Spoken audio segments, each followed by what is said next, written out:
Salam persaudaraan. Saya akan cerita tentang kisah.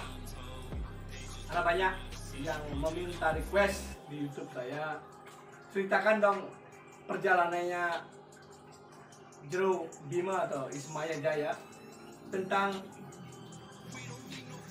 kisah menjadi sekjen di Ormas Laskar Bali.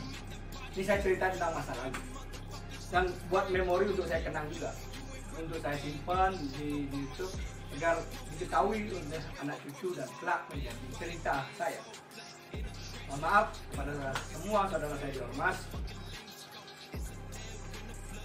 Saya akan cerita tentang kisah saya bisa masuk ke Ormas dan saya bisa menjadi seorang sekjen karena sesuai dengan permintaan request.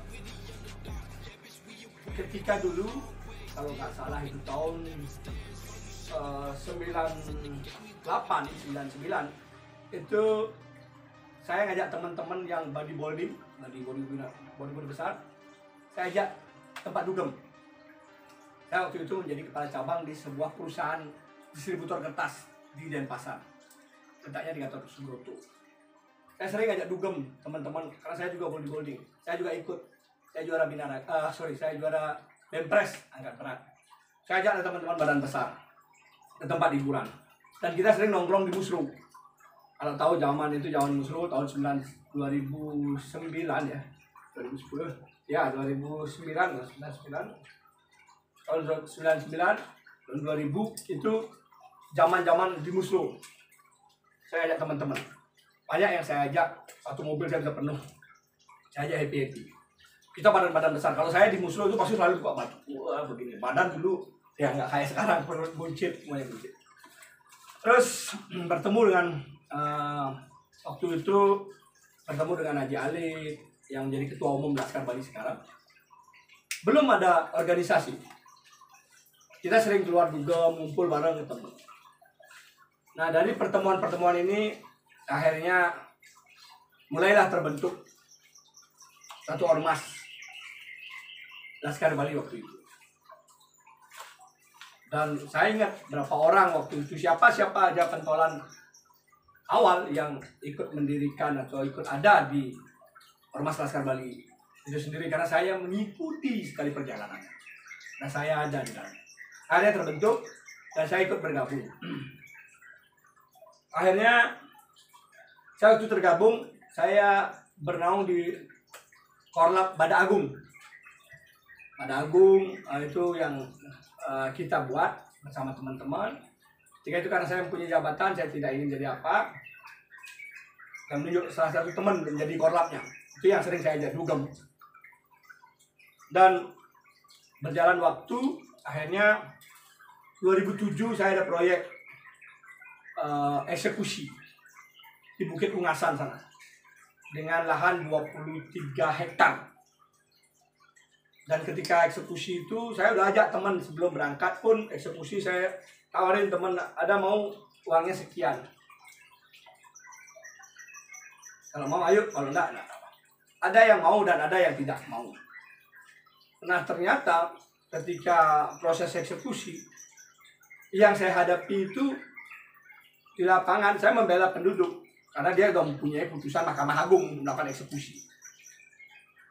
Dan yang saya hadapi ternyata Haji Alif sendiri sebagai ketua umum Laskar Bali. Di situ saya betul-betul tidak tahu, ini saya bicara jujur. Saya nggak tahu kalau di backup oleh Haji Alif. Dulu di struktur organisasi kita ngambil kerjaan ya kerjaan aja. Kita bekerja ya tidak ada koordinasi. Tahu ketemu di lapangan, tahu ketemu di lapangan. Nah, akhirnya ketika terjadi di situ, saya nego sama Haji Alif ya.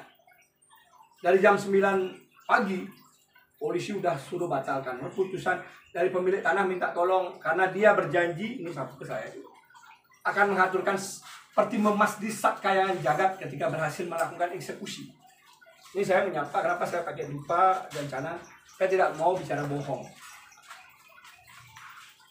Dan karena ada tujuan mulia, saya negosiasi terus sama ketua umum itu. Akhirnya maulah beliau untuk mundur. Saya yang memimpin waktu itu eksekusi bisa melakukan eksekusi. Dan ketika selesai eksekusi, saya sesuai dengan janji, saya bayar. untuk kesepakatan yang sudah saya buat. Malah saya bayar lebih, ada beberapa orang. Nah, ternyata dari sinilah timbul konflik. Karena saya dari orang nggak punya, dulu memang saya nggak punya apa. Tapi saya bekerja di suatu perusahaan. Nah, dalam proses itu saya juga mengajukan kredit lah untuk membeli rumah. Akhirnya ada fitnah, dibilang saya bisa beli rumah ya gara-gara proyek tanah yang saya kerjakan itu. Saya juga kupas di sini biar didengar juga oleh teman-teman saudara saya yang dulu. Ketika kalau memang pun benar, itu kan proyek-proyek saya, kerjaan-kerjaan dari saya yang mendapatkan, bukan dari orang lain. Ketika saya mengajak teman, saya juga ada negosiasi. Kalau mau saya kasih, kalau tidak, saya tidak akan memberikan karena kompensasi uangnya jelas di depan saya buat. Tidak ada di belakang selesai eksekusi saya bagi, tidak ada. Nah, mereka sepakat. Nah, ketika saya menjadi hasil, ada kecemburuan dari teman-teman saya, dibilang saya dapat uang banyak segala macam. Dari sini konflik saya. Sampai saya suruh tanya aja pemiliknya ada nggak ngasih uang. Karena saya memang betul belum ada dikasih uang. Sampai akhirnya pemiliknya itu masuk penjara dan ketemu sama teman-teman organisasi dalam penjara. Saya suruh press, siksa dia. Ada nggak saya diterima uang seperti yang dituduhkan? Saya terima sesuai dengan yang saya sampaikan dan saya bagi. Nah, kalaupun ada lebih itu kan hak saya, karena saya punya kerjaan. Karena dulu tidak ada kompensasi harus sisihkan berapa-berapa. Itu sah sebenarnya, tapi itu jadi masalah bagi teman-teman saya, saudara saya yang dulu. Oke, dari situ ada fitnah segala macam, saya mulai, ini saya nggak senang. Kalau saya difitnah, saya nggak senang. Saya mundur dah dari organisasi Laskar Bali. Saya mundur 2007, saya keluar dari organisasi, karena omongan yang nggak enak saya dengar. Saya mundur, saya tidak ikut organisasi. Saya tetap berkarya di perusahaan tempat saya bekerja, di perusahaan leasing. Sampai akhirnya saya menjadi posisi branch manager, jadi kepala cabang. Dan ketika menjadi kepala cabang, 2013, saya juga cerita gitu. Kalau nggak salah itu pemilihan mulai calon gubernur Bali, periode kedua, Pak Mangku Pastikri. Saya diajak lagi kembali masuk ke organisasi. Saya waktu itu udah bilang saya tidak, saya netral jadi orang, saya nggak mau. Nah, saya dirayu terus oleh sekjennya yang dulu. Saya dirayu terus untuk masuk ke organisasi. 1 bulan beliau merayu saya. Karena saya sudah ngayah. Saya sudah muintan, saya sudah ngayah di Pura. Saya ngayahnya di Pura Caringan Madu. Saya sudah melakukan pengayahan ke Betari. Karena saya nampak Betari. Nah, akhirnya ketika terus dirayu, saya bilang, selesai Gadungan lah, selesai Kuningan. Saya bilang, saya memohon doa, saya bertanya kepada Idul Betara, bolehkah saya masuk organisasi? Kembali, ada 3 yang saya sampaikan. Alasan saya masuk Idul Betara, 1, saya ingin membantu orang yang lemah. Ketika orang itu mempunyai kebenaran, tapi tidak mempunyai uang untuk melawan, untuk minta keadilan. Siapa yang bisa membantu? Ketika dia tidak punya uang, tapi dia membawa kebenaran. Nggak ada yang rasanya orang mau membantu. Orang semuanya pasti mikirin uang. Ketika saya membantu, saya tidak ikut di organisasi, saya nggak akan bisa menang. Kenapa? Karena organisasi yang akan saya lawan pasti organisasi besar. Saya nggak akan bisa bantu orang. Saya harus masuk organisasi agar saya bisa membantu orang. Itu janji saya yang pertama. Yang kedua, saya ingin mendamaikan 2 ormas ini. Laskar Bali Baladika. Karena saya kenal sama ketua Baladika. Yang ketiga, saya ingin memulihkan nama baik saya ketika saya difitnah dan dikatakan saya menerima uang tanda kutip, bla bla bla. Dan jika saya tanya, beliau mengizinkan lah dalam spiritual saya enggak. Beliau mengizinkan, makanya saya masuk 1 bulan kurang lebih. Beliau sekjen yang lama merayu saya untuk masuk ke organisasi. Saya masuk dengan membawa bendera Korlap. Korlap Wonar Ketak namanya. Dengan beberapa teman-teman saya yang dulu ikut selalu menemani, susah dan senang. Terus saya ucapkan terima kasih pada Pak Eka Titih yang selalu menemani dulu. Akhirnya saya jadi Korlap. Nah, 1 tahun menjadi Korlap, sekurang 1 tahun, 2014 ke 15 kalau nggak salah itu. Ada pemilihan karena Pak Sekjen mau diganti. Dalam voting itu, voting di semua Korlap yang hadir, voting, saya ditunjuklah menjadi Ketua Satgas di Laskar. Nah, saya tunjuk. Ketika saya dulu banyak kenalan orang dinas berbaju coklat loreng, saya banyak kenal petinggi-petingginya. Beliau sarankan, jangan kamu di satgasnya, kamu nanti benturan sama saya. Mending kamu cari posisi yang lain lah. Karena biar enak kamu sama saya. Ini saya berkata kejujuran, saya nggak berani bohong. Saya belajar untuk membawa jujur saya. Oke, saya sampaikan, saya minta untuk diri saya diganti posisi. Saya sarankan ada teman saya untuk menjadi pengganti saya pada Pak Sekjen yang lama, dan saya minta di posisi ya walaupun jadi apa, akhirnya saya ditunjuk menjadi wakil sekjen, wakasekjen, di bawahnya sekjen yang ada. Nah, posisi berjalan karena keaktifan saya, mungkin akhirnya saya diberikan posisi 3 bulan kemudian saya dinaikkan menjadi sekjen. Ketua sekjennya dulu diangkat menjadi wakil ketua. Dan disitulah ketika baru menjabat jadi sekjen, ini hal yang membuat saya juga waktu itu sempat menjadi drop, sempat menjadi bertanya sama Tuhan. Kenapa?